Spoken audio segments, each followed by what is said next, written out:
Beyond the Gates spoilers tease that tensions boil to the surface when Danny Dupree finds herself at the center of a storm she never meant to start. It begins when she confides in Vernon, her longtime confidant and someone who, despite his rough edges, had always been protective of her. Vernon listens to Danny as she lays out everything her suspicions about Haley Hamilton, the forged pregnancy, the deception, the money, the broken trust. What Danny doesn't realize is how much Vernon internalizes her pain. That night, Vernon sits alone in his truck outside his apartment, fuming. The more he replays Danny's words, the more he can feel the injustice clawing at his chest. In his mind, Bill Hamilton has not only betrayed Danny by choosing Haley over her, but has become complicit in Haley's lies by remaining passive too long. Vernon believes that someone needs to pay for what's been done to Danny. And in a rash, boiling moment, he decides he'll be that someone. Despite Danny's efforts to calm him down earlier, Vernon heads straight to Bill's residence without warning, his anger steering the wheel. His knuckles tighten on the steering wheel, his foot slams harder on the gas, and his mind is locked in on a singular goal: make Bill hear the truth by force if necessary. Bill and Haley are in the middle of a carefully planned evening. Soft music plays. A fire crackles in the hearth. Haley is dressed in a silk wrap, holding a glass of wine as Bill toasts to moving forward. Just as they settle in, the door bursts open with a violent crash. Vernon storms in, eyes wild with rage, fists already clenched. Bill jumps to his feet. "Vernon? What the hell?" Vernon doesn't wait. He points a finger straight at Bill. "You coward. You let her lie to everyone. You let her make Danny look like a fool." Haley stands frozen behind the couch. Her face goes pale. Bill moves forward cautiously. "You need to leave. Now. Before this becomes something worse." "It's already worse," Vernon growls. "You let that woman walk around pretending to be pregnant just so you could sleep better at night." Bill's tone turns hard. "Get out of my house." Before Vernon can launch forward, Danny rushes in from the hallway. She had been following Vernon, fearing exactly this. "Vernon. Stop," she shouts. He turns, startled. "Danny, you shouldn't be here. You don't need to see this." "No, you don't need to do this," she says firmly, stepping between him and Bill. "This isn't justice. This is chaos." Vernon's breath is shallow, his jaw tight. For a long beat, he doesn't move. Then Bill speaks again, louder this time. "You have 5 seconds before I call the police. You came into my house uninvited and threatened me in front of my wife. I will press charges." Vernon glares at him, then looks at Danny. Finally, he backs away a step. "You don't deserve people like her in your life. None of you do." He storms out, the echo of the slamming door breaking the brief silence that followed. Danny turns toward Bill. "I didn't want this to happen. He was trying to defend me." That doesn't make it right, but his anger came from a place of loyalty. Bill looks shaken, but doesn't reply. Haley, from the corner, whispers, "He was going to hit you. He was going to hit me." Bill finally moves toward the phone. "I have to report it. He broke in. He threatened us." Danny doesn't protest. She just nods and walks out. The next day, Vernon receives a court summons and a warning. Bill filed a report for trespassing and threat of violence. Vernon is furious, but not surprised. What surprises him is what he learns next. Through a conversation with an old contact at the club, Vernon discovers something Danny hadn't told him. Randy Parker had failed in his covert mission to get Kenneth out of the picture. Kenneth, who had been a liability, still lingered. More shocking was what Vernon overheard through another source. A staff member at the country club had been harassing Martin and his family for weeks, but it had been covered up. No one had done anything. No one had said anything. Vernon pieces it all together: the fake pregnancy, the failed manipulation of Kenneth, the cover-up of harassment. Everything had spiraled out of control while Bill continued pretending everything was fine. Haley kept lying. The club stayed silent. Danny, Martin, Ashley, all of them had been left in the crossfire. Vernon explodes. He drives to confront Bill again, only this time he doesn't even make it past the end of the driveway. Danny is already there, waiting. She had predicted he would come. She blocks the car. "I know what you found out," she says. "I know about Kenneth. About Martin. About Randy." Vernon opens the door but doesn't step out. "You knew all that and didn't tell me?" "I didn't want you getting involved again. They're playing games with people's lives, Danny." "I know. But if we retaliate with fire, we'll all burn." He looks past her, toward the house. Then his jaw unclenches. "Then tell me what we are going to do.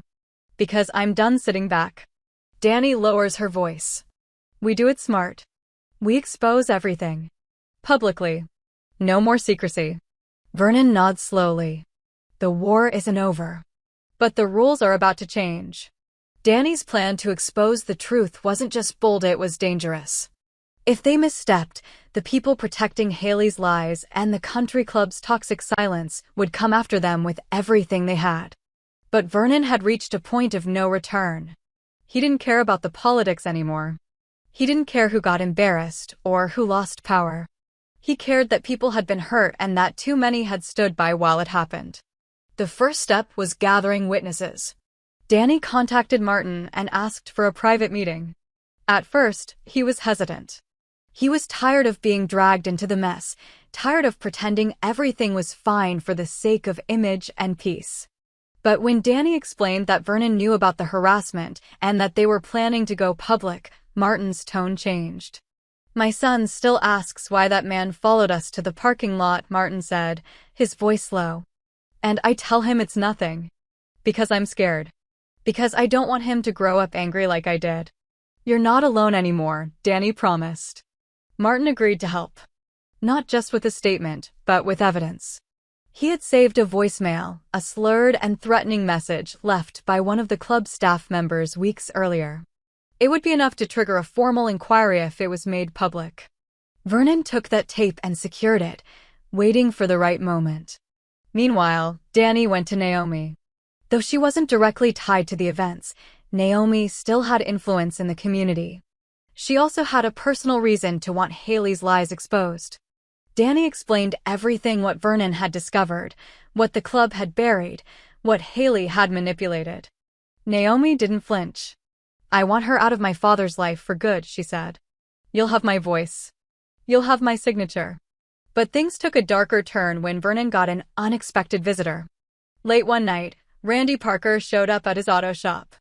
He wasn't smiling. He wasn't there to talk. "You're making a mistake," Randy said flatly. "You keep digging, you're going to find things you won't want to see." Vernon folded his arms.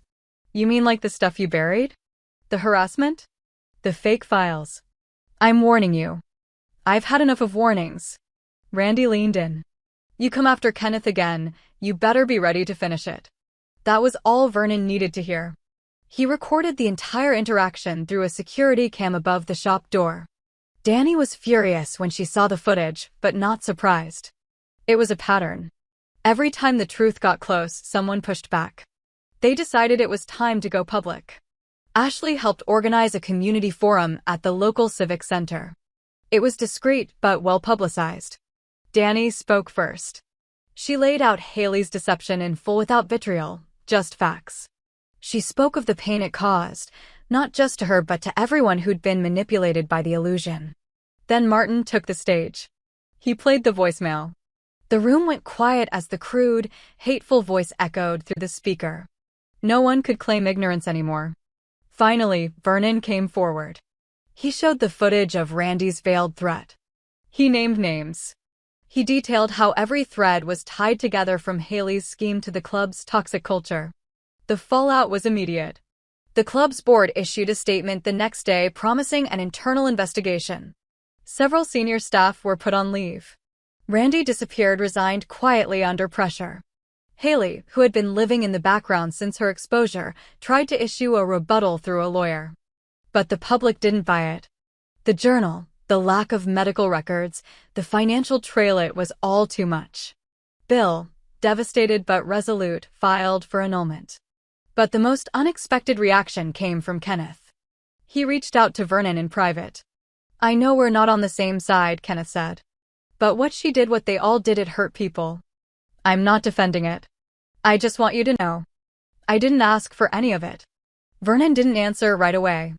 He had no forgiveness to give. Not yet. But it was a start. In the weeks that followed, the community began to shift. Slowly. Imperfectly. But people were talking. About accountability. About power. About truth. Vernon never sought thanks. He kept working, quietly, rebuilding engines and fixing broken things with his hands. Danny returned to teaching, but this time with a sharper voice. She wasn't just a counselor anymore. She was a survivor who had become a guide. Naomi helped her father move out of the house he'd shared with Haley. They started fresh. Martin took his family on a trip, something he hadn't done in years. Ashley finally rested, knowing she had helped pull the thread that unraveled a lie. The wound Haley left didn't heal overnight. But it became a scar the town would learn from. And for the first time in a long time, silence no longer protected the wrong people. It protected the ones who finally spoke. In the months that followed, the town underwent a quiet transformation. Not every door opened. Not every heart changed. But there was a noticeable shift. Whispers turned to conversations, and the people who once stood in the shadows of reputation and legacy found a new kind of strength in their voices. Haley, now a public pariah, moved away under the guise of a personal health retreat. But word leaked out that she had taken up residence in a small apartment 3 towns over, living under her maiden name. Her lawyer's attempts to salvage her image fizzled quickly. There were no apologies, no statements of remorse. Only silence and distance. Her absence did what no speech could. It confirmed her guilt. Bill's annulment was finalized quietly, the paperwork handled without public drama. Naomi stood by her father through it all, but not without setting new boundaries. She told him directly, if we ever let someone like her back into our lives, it won't be because we were fooled. It'll be because we refuse to learn. Bill nodded, older now not in age, but in truth. He started volunteering at a community legal clinic, helping others who'd been financially or emotionally manipulated. It wasn't about redemption. It was about reclaiming purpose. Vernon never forgave Kenneth. Not fully. But Kenneth, to his credit, didn't ask for forgiveness. Instead, he started attending every city council meeting, often sitting in the back, listening. Occasionally, he spoke. Not as a victim. As someone who understood now what it meant to be used. Randy Parker never returned. Rumors swirled. Some said he moved south, others whispered he changed his name. But Vernon had a feeling he was still watching from somewhere, bitter, angry, waiting for the world to forget. Vernon made sure the world didn't. Martin, whose family had endured quiet humiliation, found a strange peace in the storm's aftermath. His son started therapy. His wife began writing again. Martin himself became a local advocate for safer workplace environments, pushing new legislation through the city council to protect staff at private clubs and public institutions alike. We can't always stop the first mistake, he said in one speech. But we can damn sure stop the second. Danny, resilient as ever, published an open letter in the local paper, half confession, half call to arms. In it, she wrote, "We let silence stretch too long because we thought it would protect us. We were wrong. What protects us is each other." It was clipped and hung on several walls around town. Even months later, students would quote it. Some said she'd run for school board. Others said she wouldn't go near politics again. But everyone agreed, Danny Dupree had become more than her past. Ashley quietly returned to her career, taking on pro bono cases with more fire than before. She never once mentioned Haley by name again. She didn't need to. People knew. People remembered. And as winter melted into spring, Vernon finally allowed himself to feel a strange, unfamiliar peace. He still fixed cars. Still spoke in short, blunt sentences. But there was less weight in his shoulders. Less fury in his fists. One morning, he walked into Danny's classroom before school and handed her a small, hand-carved plaque. It was simple. Just one word burned into the wood. Enough. Danny looked at it for a long time. You made this? Vernon nodded. She smiled. Then I guess we both are. He turned to leave, but she stopped him. You ever think you'd be part of something like this? Vernon shrugged. Didn't think. Just did. And maybe that was the secret. Not grand plans. Not perfect justice.